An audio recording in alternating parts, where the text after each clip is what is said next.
Assalamualaikum warahmatullahi wabarakatuh. Perkenalkan, saya Alifah Nur Fauzia Hidayat, mahasiswi Ilmu Komunikasi Universitas Muhammadiyah Yogyakarta, serta mata kuliah Sosiologi Komunikasi. Jadi di video ini saya akan menjelaskan mengenai fans culture dan juga consumer culture, termasuk pengertian dan juga pengalaman saya terkait hal tersebut. Di sini yang pertama saya akan menjelaskan mengenai pengertian fans culture. Nah, fans culture ini juga biasa disebut budaya penggemar. Fans culture adalah fenomena sosial di mana sekelompok individu membentuk komunitas berdasarkan kecintaan dan dedikasi mereka terhadap suatu objek atau aktivitas tertentu. Jadi, individu atau kelompok ini mengembangkan ikatan sosial dan juga identitas kolektif melalui kecintaan mereka terhadap suatu hal. Nah, seperti selebritas, film, musik, olahraga, atau topik lainnya. Fans culture ini mencakup perilaku, tradisi, dan identitas kolektif yang dibangun oleh para penggemar seiring berjalannya waktu. Nah, fans culture ini mencakup perilaku, tradisi, dan ritual yang dilakukan oleh penggemar-penggemarnya untuk mengekspresikan dukungan dan juga kasih sayang mereka terhadap objek kegemaran mereka ini. Fans culture ini menciptakan ruang di mana orang-orang dengan minat yang sama atau serupa dapat berinteraksi, berbagi pengalaman, dan memperkuat ikatan sosial mereka melalui cinta terhadap suatu aspek tertentu dari budaya populer atau hobi. Itu. Lalu selanjutnya saya akan menceritakan pengalaman mengenai fans culture. Nah, pengalaman saya ini yaitu di saat saya menghadiri konser dari artis favorit saya. Nah, saya itu merupakan salah satu penggemar konser musik ya. Jadi, saya memiliki pengalaman yang sangat memuaskan dan juga penuh emosi seperti itu. Pada suatu kali saya menghadiri acara konser dari artis favorit saya. Yang pertama, ada antusiasme prakonser atau sebelum konser. Jadi, semenjak adanya pengumuman konser, adanya artis tersebut di kota saya, yaitu kota Jogja, rasa antusiasme itu tumbuh di antara penggemar artis tersebut, termasuk saya. Lalu, setelah itu, saya juga memilih outfit atau kostum yang akan digunakan untuk konser. Nah, sebelum konser itu, banyak penggemar, termasuk saya, juga untuk memilih atau mengenakan pakaian yang terkait dengan artis favorit tersebut. Lalu, selanjutnya, di saat hari H adanya konser, saya juga bertemu dengan penggemar-penggemar lain. Nah, saat tiba di lokasi itu, atmosfernya sangat energetik gitu. Dan saya juga bertemu dengan penggemar lain yang memiliki minat yang serupa, yaitu artis tersebut. Lalu, selanjutnya, partisipasi para penggemar pada hari H konser tersebut.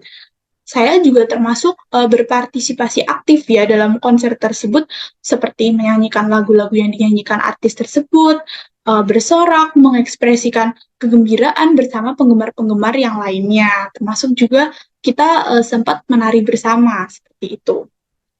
Lalu yang terakhir yaitu pasca konser, yaitu saya memiliki kenangan yang tak terlupakan pada saat konser yang diadakan oleh artis favorit saya.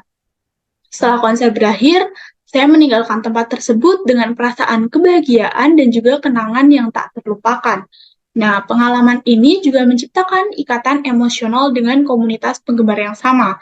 Dan kita bisa terus berbagi cerita dan pengalaman setelahnya, seperti saat saya bercerita sekarang ini. Lalu, selanjutnya,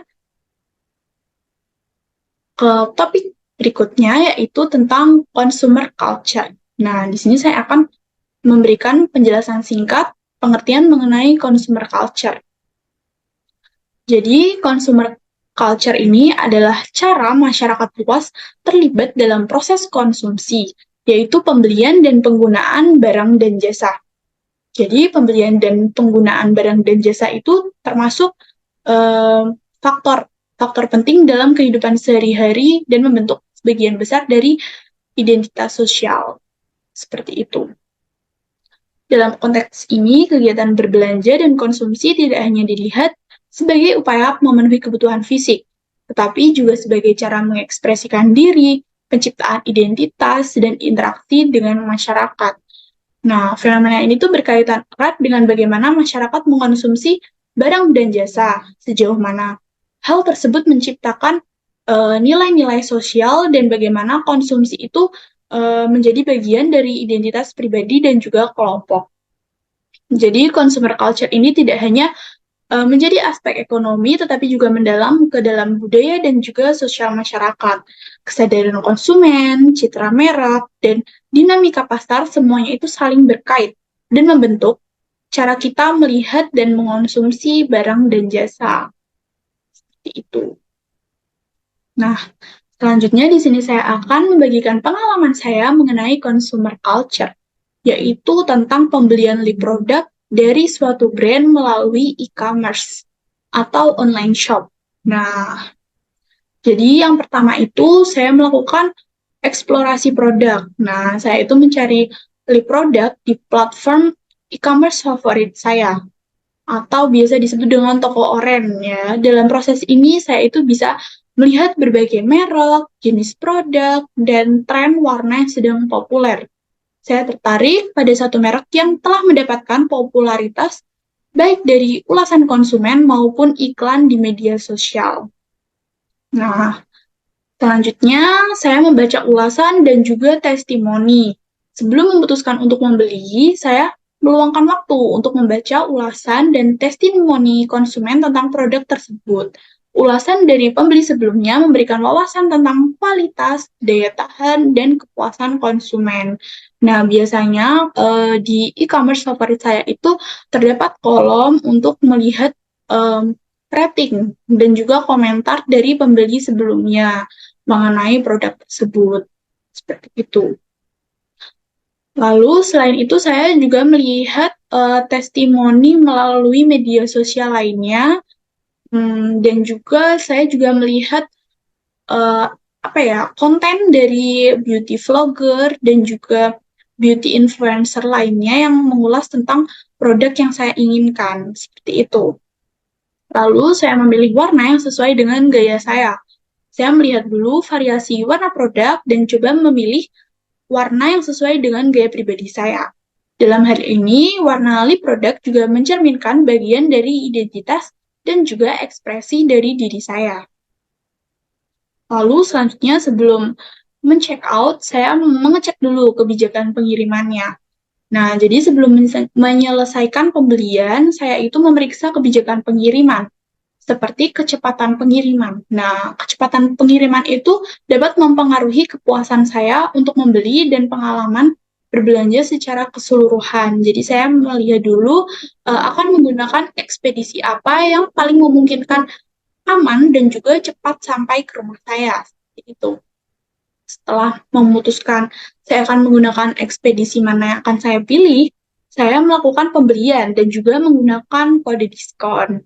Nah, setelah memastikan bahwa saya telah memilih produk yang sesuai dengan kebutuhan dan juga nilai-nilai yang saya miliki, saya menyelesaikan pembelian. Saya juga menggunakan kode diskon yang saya temukan selama proses berbelanja. Nah, ini tuh juga merupakan efisiensi pembelian. Selain cepat, kita juga jadi mendapatkan biaya yang murah seperti itu ya. Nah, ini juga menciptakan perasaan kepuasan tambahan bagi saya. Lalu yang terakhir, setelah produk yang saya order itu sampai, saya menerima dan juga mengevaluasi produknya. Nah, setelah produk tiba, saya tuh pastinya akan antusias ya dengan mencoba produk tersebut. Kualitas produk, kenyamanan penggunaan, dan hasil akhirnya itu tuh akan saya memainkan peran dalam mengevaluasi hal-hal tersebut. Seperti itu. Mungkin itu yang bisa saya sampaikan terkait fans culture dan juga consumer culture. Kurang lebihnya mohon maaf. Wassalamualaikum warahmatullahi wabarakatuh. Terima kasih.